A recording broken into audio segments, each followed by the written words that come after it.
Hi, my name is Kara Foley and I am the literacy coach at Lynchburg Clay Elementary.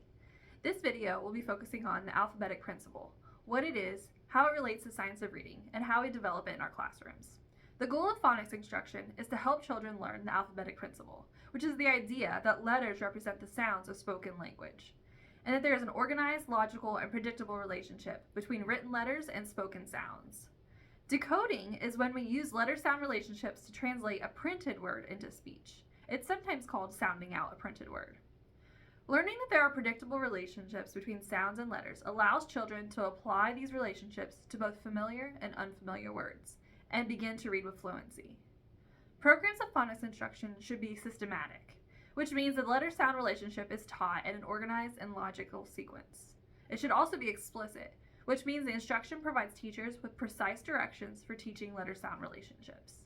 In order for teaching to be explicit, we must teach children how to correctly form and say the sounds the letters make.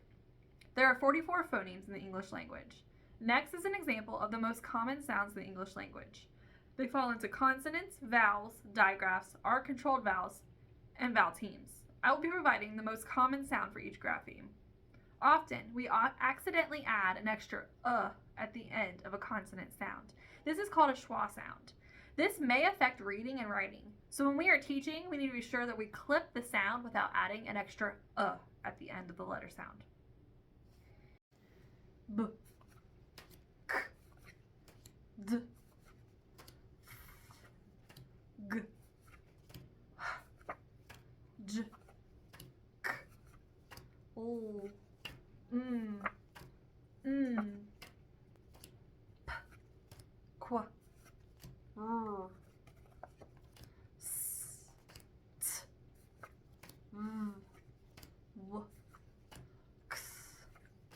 z,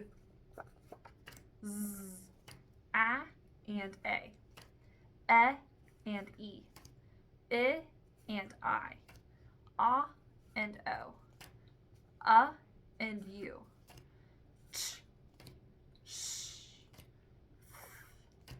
oo, oi, ow, or, r. Knowledge of the alphabetic principle is the first step in effective phonics instruction.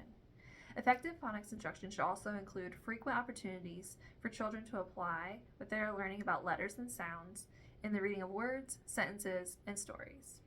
Systematic and explicit phonics instruction significantly improves children's word recognition, spelling, and reading comprehension. It is most effective when it begins in kindergarten, but should also be part of a comprehensive reading program with students at risk for reading disabilities or who have been identified as having a reading disability, like dyslexia. Please reach out if you have any questions. I'm very excited about implementing the science of reading into our classrooms.